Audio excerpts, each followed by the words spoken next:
말씀은 살아있고 활력이 있어 좌우의 날선 어떤 검보다도 예리하여 혼과 영과 및 관절과 골수를 찔러 쪼개기까지 하며 또 마음의 생각과 뜻을 판단하나니. 아멘.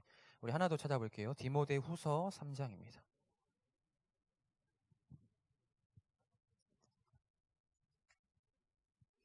디모데후서 3장.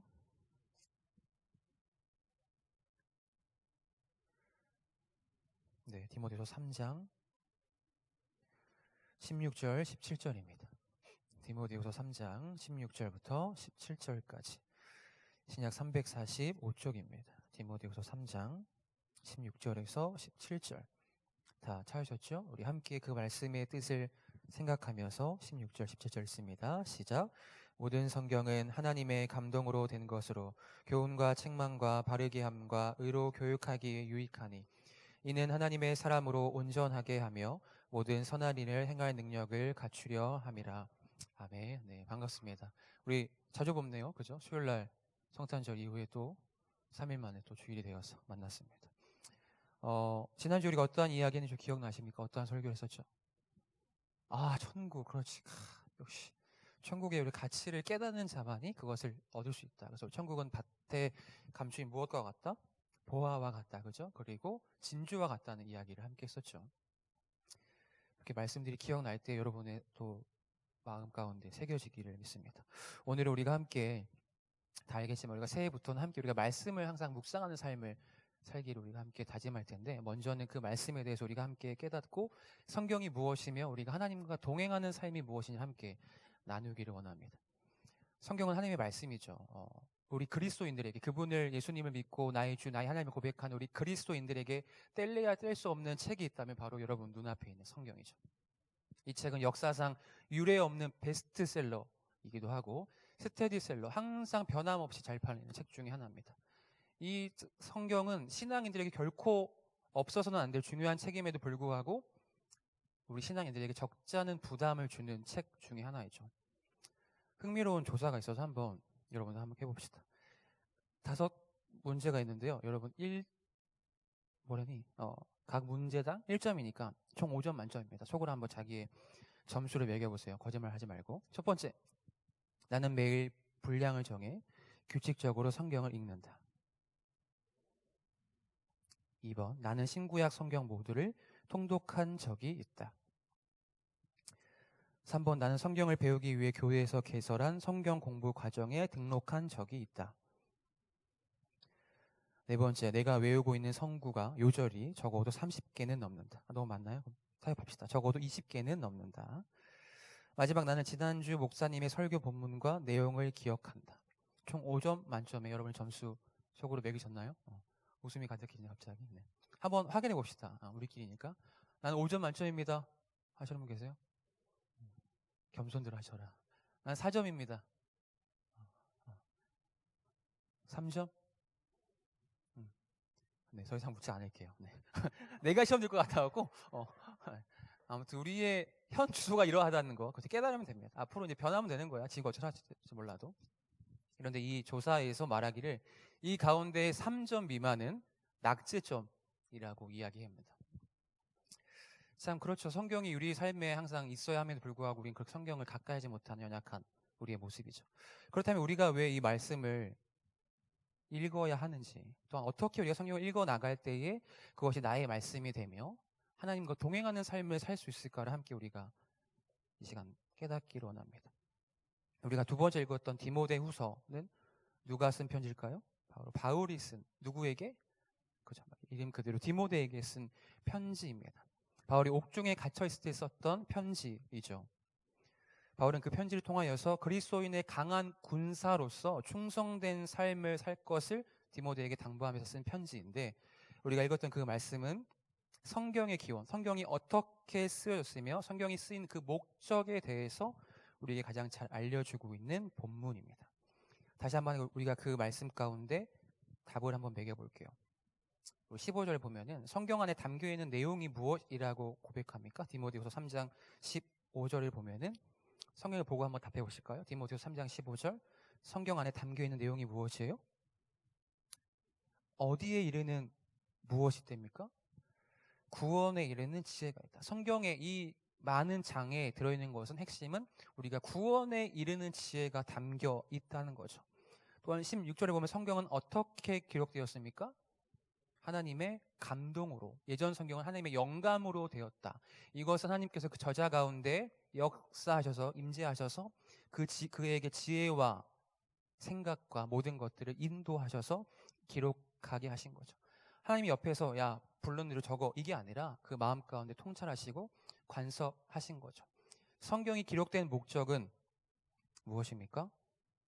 교훈과 책망과 바르게 함과 의로 교육하기 유익하니 그걸 통해서 하나님의 사람으로 우리를 온전하게 하며 무슨 능력을 갖추게 합니까?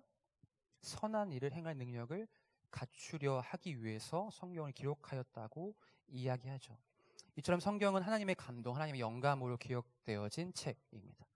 이 성경은 하나님이 우리 인간에게 또한 이 세상에 어떠한 계획을 가지고 계시고 또 우리를 구원하시기 위해 하나님께서 어떻게 활동을 하셨는지를 기록하는 것이 성경이죠.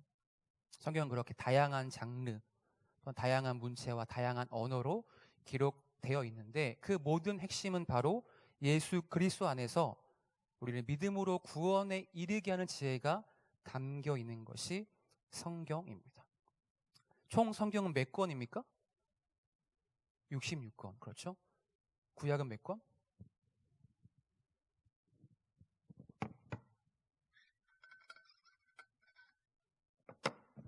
총 66권 중에 구약은 39권이고 마지막 27권이 신약이죠. 그래서 외울 때 구구단처럼 39, 27 이렇게 외우기도 하죠. 구약에 와서 총 창세기, 출애굽기, 레위기, 민수기, 신명기를 누가 썼어요? 모세가 썼죠. 그래요. 모세. 이거를 성경의 장르라고 말하면 무슨 서?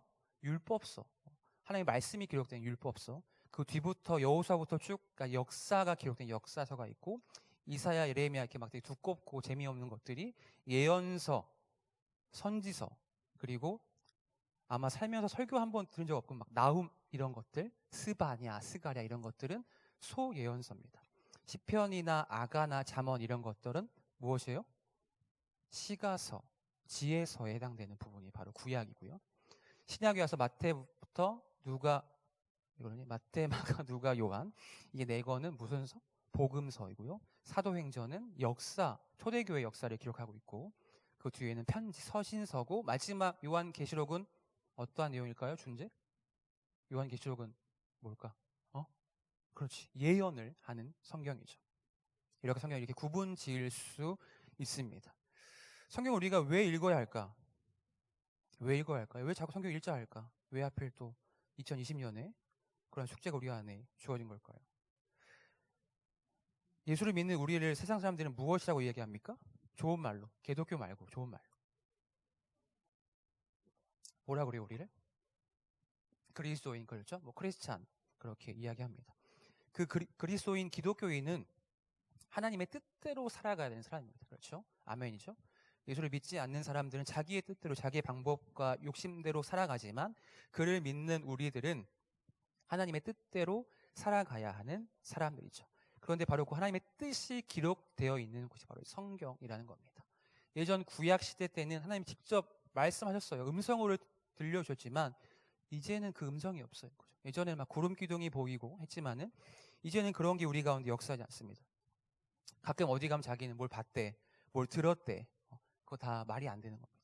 하나님의 뜻은 이제는 우리가 성경을 통해서만 그 뜻을 발견할 수 있고 성경을 읽을 때 그 뜻을 발견하여서 우리 삶에 적용할 수 있는 것이 우리 바로 그리스도인들의 필수적인 삶이라는 거죠. 성경을 무슨 양식이라고 하죠? 무슨 양식? 영의 양식이라죠. 먹는 건 육의 양식이고 성경은 영의 양식이라고 합니다. 이처럼 우리가 음식을 먹어야만 인간이 사는 것처럼 우리 그리스도인들은 그 말씀을 먹어야만 우리가 바르게 살아갈 수 있다는 거죠. 예수님께서 마태복음에 사단에게 시험을 받으실 때에 사단이 말합니다. 이 돌을 명하여서 떡이 되게 하라라고 예수님에게 사단이 말하죠. 그때 예수님께서 어떻게 답변하십니까? 사람이 떡으로만 살 것이 아니요. 무엇으로 산다? 하나님의 입으로 나오는 모든 말씀으로 살 것이다. 그렇게 말씀은 단순히 우리가 지식에만 머무는 것이 아니라 우리의 인격을 변화시키고 우리 삶을 변화시키는 그만큼 큰 능력이 있다는 거죠. 그렇다면 반대로 성도가, 그를 믿는 자들이 왜 성경을 읽지 않을까요? 왜 안 읽는 걸까요? 읽지 않고 산다는 것은 아마 두 분류가 있지 않을까 싶습니다. 첫 번째, 하나님의 뜻이 무엇인지 관심이 없는 것. 그렇기 때문에 그 말씀을 읽지 않는 거죠. 또 두 번째로 그의 명령을 불순종하는 죄를 범하면서 살아가고 있기 때문에 말씀 앞에 나아가지 않는다는 겁니다. 그럼 우리가 성경을 어떻게 읽어 나가야 하는지를 몇 가지 살펴보기 원해요. 이 또한 우리가 음식을 먹는 방법과 유사하게 우리가 생각하면서 기억했으면 좋겠습니다. 우리가 음식을 먹을 때 아무리 내가 많이 배불리 먹어도 하루가 지나지 않으면 다시 또 음식을 먹어야 내가 살 수 있죠. 우리가 성경을 읽을 때에도 꾸준히 먹어야 하는 겁니다. 성경을 꾸준히 먹는다는 것은 무엇일까요? 매일 그 말씀 앞에 나아가야 한다는 거죠. 음식을 꾸준히 먹을 때 우리의 육신이 건강할 수 있는 것처럼 말씀 또한 매일 우리가 가까이 할 때에 영적인 건강과 유익을 얻을 수 있게 되고, 매일 말씀 앞에 나아갈 때 우리가 하나님을 닮아갈 수 있게 되는 거죠. 단순히 주일날 한 번 와서 설교 한 번 듣는 것으로 내 인생이 주님을 닮아가는 거룩한 삶이 될 수 있겠다는 그 다짐은 어리석은 겁니다. 우리가 매일매일 삶 가운데 그 말씀을 가까이 할 때에 주님을 닮아갈 수 있게 되는 겁니다. 또 우리가 음식을 먹을 때에 편식하지 않고 골고루 먹어야죠. 그렇죠? 성경 또한 골고루 먹어야 해요. 그게 무슨 말일까요? 현수. 성경을 골고루 먹는다? 무엇일까요?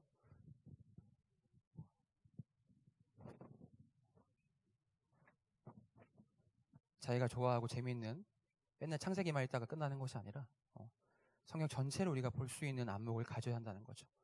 성경은 단순히 내 유익만을 위해 추구할 것이 아니라 그 담겨있는 모든 그분의 뜻을 알기 위해서 나무와 숲을 동시에 볼 수 있는 그러한 우리의 안목이 필요하다는 겁니다.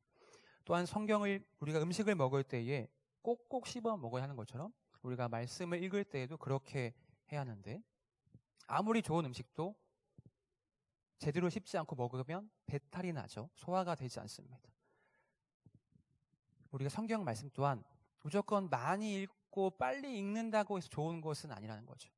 우리가 말씀 읽을 때마다 하나님께서 왜 당시 그들에게 이 말씀을 주셨으며 지금 우리에게 하시고자 하는 그 말씀이 무엇인지를 우리가 궁금해하며 나아갈 때에 그 말씀이 우리 가운데 역사하게 되는 거죠.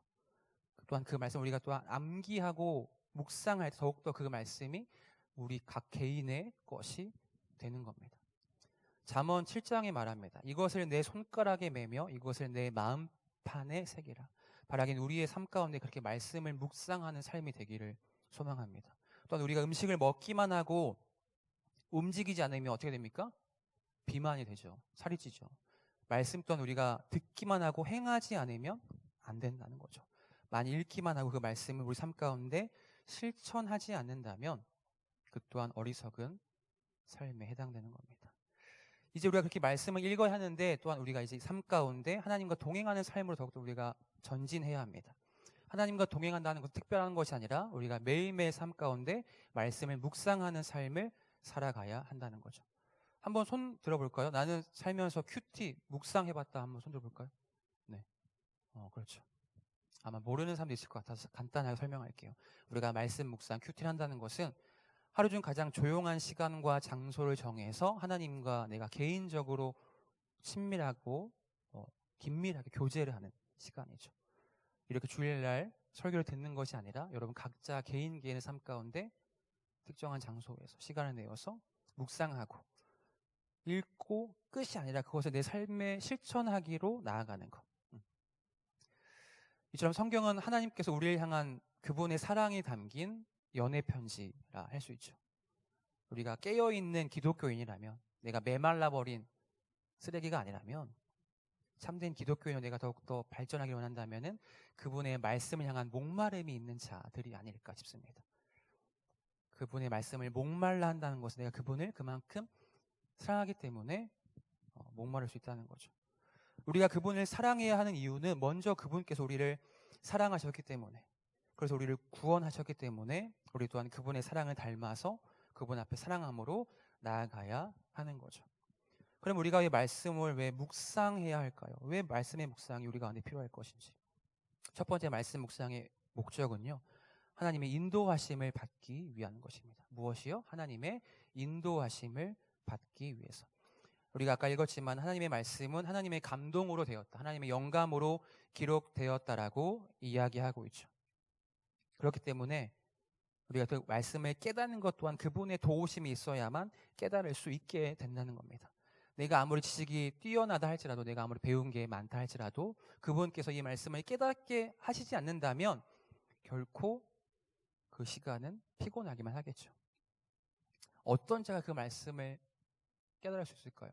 모세, 어떤 자가 그 말씀을 깨달을 수 있을까? 우리가 무엇한 사람이? 쉽게 말해서 예수를 믿지 않는 사람들이 성경을 보면 이걸 이해할까요? 그들은 말하겠지, 거짓말 치지 말아라, 무슨 살아나냐, 창조를 어떻게 하냐. 어떤 자가 그 말씀을 깨달을 수 있을까요? 바로 주님 앞에 진실한 회개를 했던 자들, 회개를 통해서 십자가를 묵상한 자들이 그 말씀을 깨닫게 됩니다. 또한 그로 인하여서 하나님의 자녀된 자들, 하나님을 아바 아버지라 부르는 그분의 자녀된 사람들이 이 말씀 읽을 때에 깨달을 수 있게 된다는 거죠. 겸손함으로 말씀을 향한 갈급함으로 나아가는 자들, 하나님을 뜨겁게 사랑하기를 힘쓰는 자들이 이 말씀을 깨달을 수 있게 된다는 거죠. 또한 두 번째, 말씀을 묵상해야 되는 이유는 인생의 방향을 제시받기 위해서라는 겁니다. 우리 성경을 한 구절 또 찾아봅시다. 시편으로 가볼게요. 시편, 구약 성경 시편 119입니다.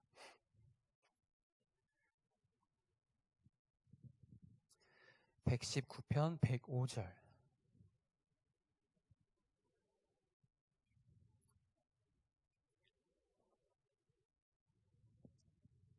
시편 119편 105절, 구약 894쪽입니다.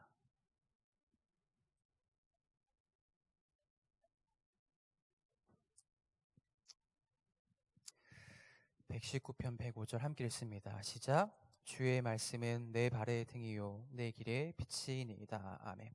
우리가 주의 말씀을 묵상해야 하는 이유는 우리 인생의 방향을 제시받기 위한 건데, 여기서 말하기를 주의 말씀이 무엇이래요?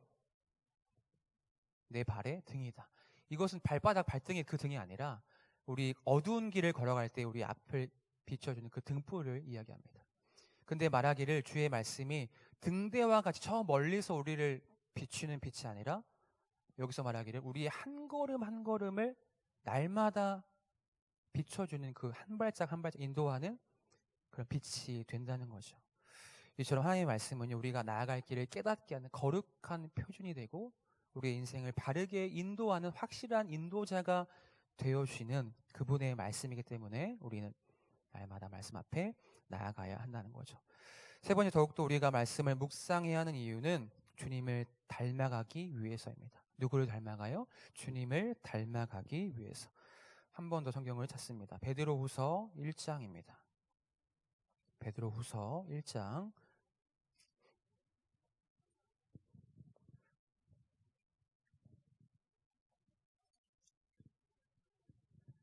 베드로후서 1장 4절입니다.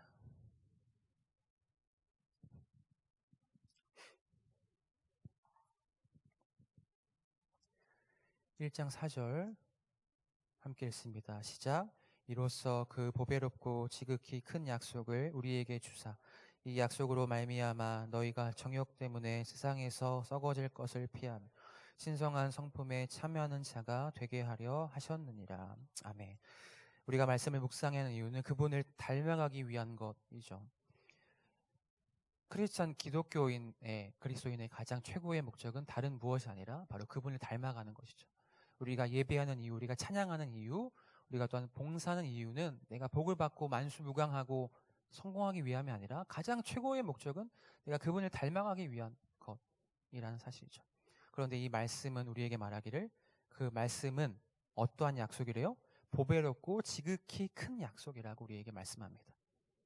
그 말씀의 인도함을 받을 때에 우리가 무엇을 피합니까? 세상에서 썩어질 것, 세상에 변화될 모든 것들을 우리가 피하게 되고, 쾌락과 음란을 피하게 되고, 어디에 참여한답니까? 신성한 성품에, 주님의 성품에 참여하는 자가 될 수 있다는 거죠. 이처럼 우리가 말씀을 묵상하고 그 말씀을 생각하고 그 말씀의 삶에 적용하기를 힘쓸 때 우리는 주님을 닮아갈 수 있게 된다는 겁니다. 우리가 말씀을 읽을 때에 주님 우리 가운데 영적인 승리를 얻게 하십니다. 내가 어떤 환경 가운데 있는다 할지라도, 내가 힘에 들고 괴로운 가운데 있다 할지라도 내 마음 가운데 말씀이 가득하면은 이길 수 있게 된다는 거죠. 근데 내 안에 말씀의 충만함이 없다면 맨날 넘어지고 맨날 시험에 들고 맨날 좌절하게 되겠죠. 그러나 말씀이 내 안에 있을 때는 우리가 영적인 승리의 길로 나아갈 수 있게 된다는 겁니다. 또한 말씀 묵상에 우리가 주는 축복은요, 그 말씀을 붙잡을 때에 우리는 담대함과 평안함을 얻게 된다는 거죠. 이 담대함과 평안함은 결코 세상에 줄 수 없는, 세상에서 맛볼 수 없는 참된 기쁨과 담대함과 평안함을 이야기하는 거죠. 말씀을 가까이 할 때에 우리는 그런 기쁨과 평안함을 얻게 되는 것입니다. 말씀을 주야로 묵상하고 그 말씀에 순종할 때에 우리는 그 기쁨과 평안함을 얻게 되는 거죠. 바라기를 우리의 2020년이 그 말씀을 묵상함으로 말미암아 그 주님이 주신 참된 기쁨과 평안함과 담대함을 우리 모두가 누리는 삶이 되기를 소망합니다. 이 성경 말씀은요, 목회자들과 막 특별한 사람들에게만 주어진 게 아니라 우리 모두가 읽을 수 있는 말씀입니다. 멀리 있는 것이 아니라 우리 삶에 가까이 있는 것이죠. 믿음 생활을 한다는 것은 저는 개인적으로 특별한 것이 아니라 내가 매 순간 살아가면서 하나님과 동행하는 삶이라고 저는 생각합니다. 하나님과 동행하는 것은 말씀을 날마다 가까이 하면서 그 말씀을 묵상하고 그 말씀을 내 삶에 적용하기에 힘쓰는 것이 믿음 생활이며 하나님과 동행하는 삶이 아닐까. 바라긴 우리 삶 가운데 여러분이 각자의 매일매일 삶 가운데 이 말씀을 날마다 가까이 두시고요. 말씀을 묵상하며 또한 그 말씀을 적용함으로 인하여서 날마다 영적인 승리를 누리며 평안과 담대함을 맛보는 우리 모든 인생이 되기를 주님으로 간절히 축복하며 소망합니다. 기도하겠습니다. 주님 감사합니다. 오늘 우리 가운데 함께 하셔서 예배하게 하시고 주의 말씀 앞에 나아가게 하심을 감사합니다. 시간 주님 앞에 기도합니다. 우리 삶과 날마다 함께 하셔서 우리 또한 주님과 날마다 동행하는 삶을 살기에 힘쓰게 하여 주옵소서. 그 무엇보다 주의 말씀을 가까이 하기에 힘쓰기 원합니다. 우리가 단순히 주일날 한번 나와서 설교를 듣는 것으로 만족하는 어린아이의 신앙이 아니라 어떠한 환경 가운데 있다 할지라도 어떠한 감정 가운데 있다 할지라도 주님을 묵상하며 주님과 동행하는 삶이 되게 하옵소서. 그렇게 말씀 앞에 나아갈 때에 영적인 승리를 허락하시며 담대함과 평안 우리 가운데 허락하실 믿습니다. 주여 함께하사 다가올 사이 가운데 큰 은혜로 채우시며 영적인 승리와 기쁨 허락하여 주옵소서. 이 모든 말 사랑이 많으신 예수님의 이름으로 간절히 기도합나이다.